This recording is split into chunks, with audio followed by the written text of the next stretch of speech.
Hello everyone, आप सभी का बहुत बहुत स्वागत है स्टेट पीसीएस क्लासेस में। अभी तक आपने इस चैनल को सब्सक्राइब नहीं किया है तो अभी सब्सक्राइब कीजिए। यदि आप यूपीएससी प्री 2025 देने जा रहे हैं तो यह वीडियो आपके लिए बहुत ही ज़्यादा इंपॉर्टेंट है, क्योंकि 2024 में जो गलतियां हमने की वो गलतियां आप ना करें। इस वीडियो में हम देंगे। सबसे पहले आपको मैं अपनी मार्कशीट दिखाऊंगा। देखो, ये मेरी मार्कशीट है। मैं आपको अपनी मार्कशीट दिखाऊँ यहाँ पर। तो मुझे यहाँ पर GS1 में कितने मिले हैं? GS1 में 88 नंबर यहाँ पर मुझे मिले हैं। 88.55 मार्क्स मिले हैं। जो कि जनरल कैटेगरी कट ऑफ कितना गया था? जनरल कैटेगरी कट ऑफ यहाँ पर गया था 87 नंबर का था। ठीक है, मुझे नंबर कितने मिले हैं? यहाँ पर 88 मिले हैं। लेकिन यहाँ पर ब्लंडर कहाँ हुआ है? ब्लंडर यहाँ पे हुआ है सीसेट में। सीसेट में मुझे कितने नंबर मिले? मात्र यहाँ पर मुझे 23.33 मिलने चाहिए, जबकि मिलना कितना चाहिए? यहाँ पर 66 नंबर मिलना चाहिए। ठीक है, 66 नंबर मिलना चाहिए। 80 प्रश्नों में हमें 66 नंबर मिलना चाहिए, तो अब जाके हम क्वालिफाई होंगे। 66 क्वेश्चन तब मिलता जब हम यहाँ पर 27 क्वेश्चन राइट करते हैं।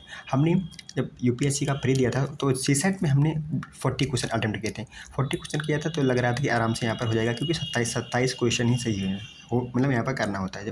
जब आप एग्जाम हॉल में होते हैं ना, जब आप क्वेश्चन को अटेम्प्ट कर रहे होते हैं तो ये लगता है कि बहुत ईजी क्वेश्चन है, 40 क्वेश्चन कर दिए हैं इसमें तो इसमें से कम कटे कैसे भी कटेगा तो 35 क्वेश्चन तो यहाँ पर हमारा एकदम यहाँ पे राइट होगा। लेकिन ये एग्ज़ाम हॉल की बात है। जैसे आप एग्ज़ाम दे के बाहर निकलते हैं तो पता लगता है यार कि इसमें से 40 क्वेश्चन में लगता है हमारे 35 सही होंगे। उसके बाद जब रूम पे आते हैं, जब किसी कोचिंग की मार्कशीट से आंसर शीट से मिलाते हैं तो पता चलता है कि यार यहाँ तो अब तो 30 भी होना मुश्किल हो रहा है। ठीक है, तो आपको इस पर फोकस करना है। इस वीडियो में बात करेंगे सीसेट को कैसे फोकस करना है बचे हुए 9 से 10 दिनों में। ठीक है, तो सबसे पहले एक बार हम थोड़ा सा ट्रेंड देखेंगे यहाँ पर 2015 से लेकर 2024 तक का।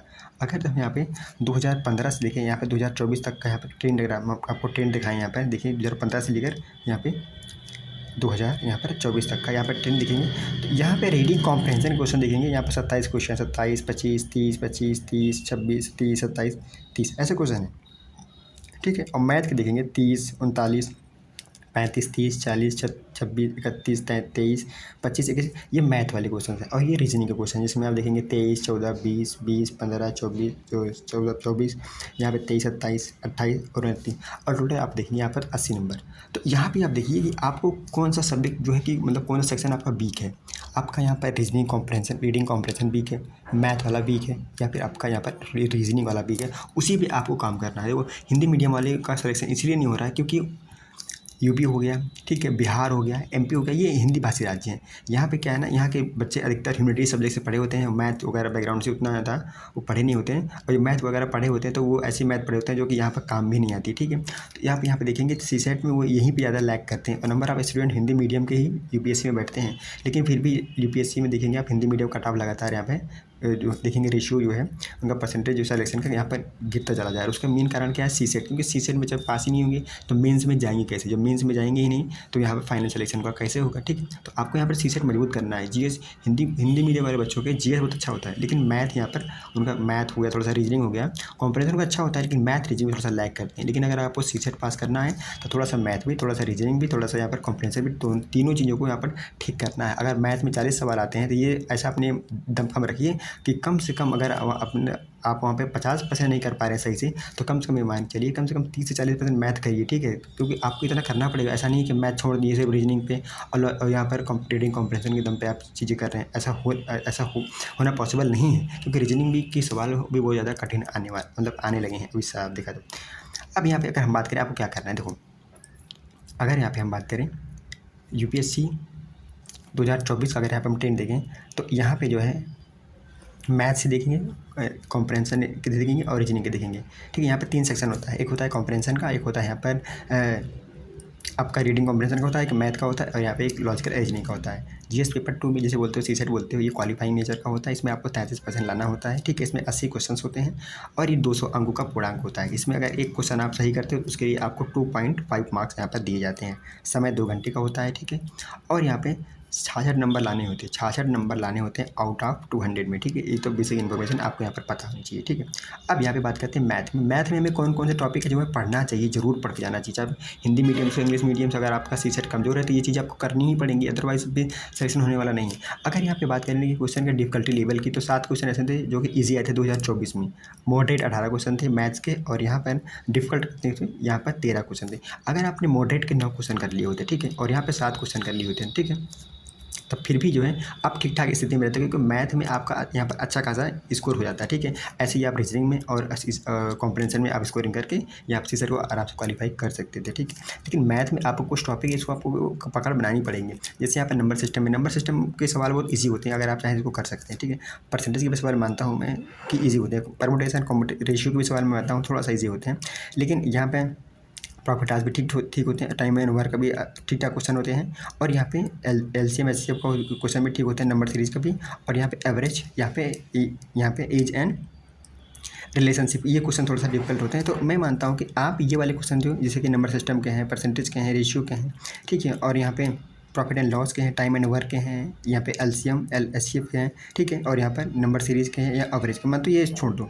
आप इन्हीं पे अगर फोकस कर लोगे, इन्हीं पे अगर फोकस कर लो, तो फिर भी आपके यहाँ पे 10 से 15 क्वेश्चन ऐसे होते हैं जो कि ईजी टाइप में आपके हो जाएंगे, ठीक है। लेकिन ये इतने सेगमेंट के तो आप ये करना ही पड़ेगा, ठीक है।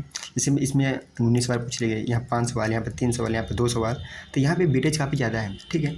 तो इसमें अगर यहाँ से अगर आप 10 से 15 सवाल भी कर लेंगे, अगर 10 से यहाँ पर 15 सवाल यहाँ से कर लिए, मैथ से कर लिए, ठीक है। अब बात करते हैं रीजनिंग की। रीजनिंग में क्या करना है, देखो रीजनिंग में कुछ टॉपिक हैं आपको बहुत ईजी टॉपिक होते हैं। तो रीजनिंग में कैसे, यहाँ पे आपका रैंकिंग एंड ऑर्डर हो गया, ठीक है, कोडिंग डिकोडिंग हो गया, ठीक है, यहाँ पे डायरेक्शन सीरीज हो गया, सोल्यूशन बहुत सिंपल होता है, ओपन कोड, यहाँ पे कैलेंडर होता है, यहाँ पे क्या होता है आपका क्लॉक होता है, कैलेंडर होता है, ठीक है, अल्फ़ाबेट यहाँ पे सीरीज होती है। ये मान लो क्यू वाला थोड़ा सा डिफिकल्ट होता है, तो छोड़ दीजिए, इसको भी छोड़ दीजिए। तो इतने क्वेश्चन अगर आप कर लेंगे तो यहाँ से भी कम से कम आप देखिए 3 2 5 2 7 2 9 9 2 11, ठीक है, 9 2 11 2 13, यहाँ पे 13 क्वेश्चन हो गए। यहाँ से 13 क्वेश्चन आपके सही कर लेते हैं, वहाँ से 15 क्वेश्चन सही कर लेते हैं, ठीक है। और ऐसे ही आप कॉम्प्रिहेंशन की बात करते हैं, अगर कॉम्प्रिहेंशन की हम बात करें यहाँ पे रीडिंग कॉम्प्रिहेंशन की, तो रीडिंग कॉम्प्रिहेंशन में क्या है, यहाँ पर सिंगल क्वेश्चन पैसेज में एक पैसेज में एक क्वेश्चन यहाँ पर पूछा गया। ऐसे प्रश्न की संख्या कितनी थी, 9 थी, ठीक है। और यहाँ पर 2 क्वेश्चन पर पैसेज, मतलब एक पैसेज में 2 प्रश्न थे। ऐसे प्रश्नों की संख्या कितनी थी, यहाँ पर 18 थी। तो यहाँ से अगर आप पैसेज में 30 क्वेश्चन, मान लो 30 पैसेज आता है, 30 या मान लो 27 ही है, 27 पैसेज में ये रखो कि कम से कम आप 20 पैसेज तो सही करके ही आओ भैया।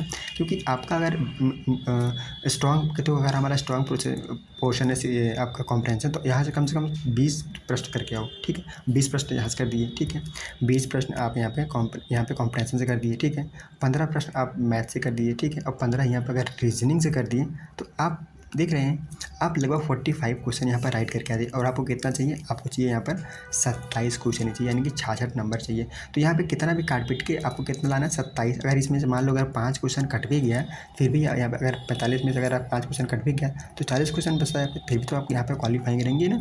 इतना आपको काम करके ही जाना है बचे हुए दिनों में। अगर आप इसको रिवाइज करके जाइए, चाहे क्लास करिए या फिर आपके पास कोई बुक हो या फिर PYQs हो, आप एक काम करिए, 10 साल के पहले PYQs लगा के, अगर आप कुछ नहीं कर रहे हो तो 10 वर्षों के PYQ तो CSET के जरूर लगा के जाइए। क्योंकि अगर आप जरूर लगा के जाएंगे तो चीज़ें बेहतर हो जाएंगी, कुछ ना कुछ तो बेहतर होगा ही, आप अच्छा जरूर करके आएंगे। PYQ जरूर लगा के जाइए, ठीक है। क्योंकि अब आपके पास समय नहीं कि आप क्लास करने बैठो, क्योंकि 8 से 9 दिन बचा हुआ है। क्योंकि आज यहाँ पर 15 मई होगी, आपका एग्ज़ाम 25 तारीख को है, 25 मई को है, ठीक है। तो इतना काम आप CSET में प्लीज़ करके जाइए, क्योंकि हमसे भी यही गलती होती है। हमने भी CSET को हल्के में ले लिया था कि सोचा कि CSET आराम से हो जाएगा, क्योंकि कॉम्प्रिहेंशन के आते हैं लगभग 28 से यहाँ पर 30 सवाल होते हैं, लगभग 20 से 22 सवाल यहाँ पर कॉम्प्रिहेंशन में सही कर देंगे, ठीक है, और रीजनिंग में 10 से 15 सवाल कर देंगे। ऐसे करके यहाँ पर CSET हो जाएगा। लेकिन ऐसी चीज़ें यहाँ पर हुई नहीं और मामला यहाँ पर ब्लंडर हो गया। उसके बाद जब रिजल्ट आया तो फ्री का तो लगा कि PDF में नाम ही नहीं है। भाई PDF में नाम कैसे हुआ, जब आप CSET ही फेल हो, आप कैसे यहाँ पर प्री क्वालिफाई करोगे। उसके बाद जब UPSC का फाइनल रिजल्ट आता है, तो आयोग यहाँ पर आपकी यहाँ पर मार्कशीट जारी करता है। जब यहाँ पर मार्कशीट जारी किया, जब हमने डाउनलोड करके मार्कशीट देखा तो पता चला ओहो, यहाँ पर तो CSET में ब्लेंडर हो गया है। यहाँ पे GS तो अच्छा हुआ है और CSET में यहाँ पे ब्लेंडर हुआ है। जिनका यहाँ पे CSEट ठीक नहीं है, प्लीज़ इस पे ऊपर का आप जरूर करिए, क्योंकि आप 8 से 10 दिनों का जो समय बचा हुआ है, इसमें आप जितना ज़्यादा हो सके उतने ज़्यादा क्वेश्चन लगा लीजिए, ठीक है। PYQ लगा लीजिए, मतलब उतनी देर प्रैक्टिस कर लीजिए, क्योंकि अब आने वाला में बहुत सारे लोग हैं जिनका अंतिम लास्ट अटेम्प्ट होगा, ठीक है। बहुत सारे ऐसे लोग हैं जिनकी स्थिति नहीं होगी अब बहुत पढ़ाई करें, तो उनको 10 दिनों में पूरी ताकत झोंक देनी है, अगर उनका CSET कमज़ोर है तो, ठीक है। अगर CSET से रिलेटेड कोई अगर कॉम्प्रिहेंशन का मटेरियल चाहिए, आपको कॉम्प्रिहेंशन प्रैक्टिस वगैरह करनी है, तो आप मुझे मैसेज कीजिएगा, मैं आपको यहाँ पर सेंड कर दूँगा। आप स्टेट पीसीएस टेलीग्राम चैनल जरूर ज्वाइन कर लीजिए, लेकिन आपसे रिक्वेस्ट है प्लीज़ आप CSET पे प्लीज़ जो है अच्छे से वर्क करिए। CSET को नहीं लेना है आपको, क्योंकि हिंदी मीडियम वाले खासतौर पे सी सेट को हल्के में लेते हैं और जीएस को दिन भर जीएस को 10 घंटे पढ़ेंगे तो दिन भर जीएस को पढ़ते रहते हैं। सी सेट को यहाँ पर पढ़ते नहीं, इसीलिए इनका सी सेट यहाँ पर क्या होता है, फेल हो जाता है। और बाद में कहते हैं कि हिंदी मीडियम का यहाँ पर सिलेक्शन नहीं हो रहा है। हिंदी मीडियम का सिलेक्शन होता है, मेन रीज़न क्या है, 50,000 बच्चे हिंदी मीडियम से अगर यहाँ पर दे रहे हैं, प्री दे रहे हैं, उसमें से 500 बच्चे ऐसे हैं मेंस दे रहे हैं। जो 50,000 कैंडिडेट, अगर 50,000 यहाँ पर कैंडिडेट यहाँ पर अगर प्री दे रहे हैं, तो इसमें से 500 कैंडिडेट अगर यहाँ पर मेंस देंगे तो जाहिर सी बात है सिलेक्शन कितने को होगा, बहुत होगा, 40 लोगों का होगा, 30 लोगों का होगा फाइनल में जाके। क्योंकि अगर नंबर आप कैंडिडेट अगर प्री में पास होंगे तो वही जब मेंस देंगे, तो मेंस जब पास होंगे तब आप इंटरव्यू देंगे, तब वो फाइनल रिजल्ट आएगा। तो यही कारण है आपका सी सेट ना होना भी एक तरह से हिंदी मीडियम को यहाँ पर पीछे धकेलना है। ठीक है, अगर आप सी सेट अच्छे से कर रहे हैं तो आप डेफिनेटली आगे बढ़ेंगे। ठीक है, आप लोग मुझे कमेंट में ज़रूर बताइएगा वीडियो कैसा लगा। वीडियो देखने के लिए आपका बहुत बहुत धन्यवाद, थैंक यू सो मच। आप जो भी कार्य हो मुझसे पूछ सकते हो। ठीक है, मेरा मोबाइल नंबर इसी नंबर भी और व्हाट्सएप नंबर भी, टेलीग्राम नंबर भी इसी में डिस्क्रिप्शन में दिया हुआ है। ठीक है, थैंक यू सो मच, मिलते हैं नेक्स्ट वीडियो में। ठीक है, थैंक यू सो मच।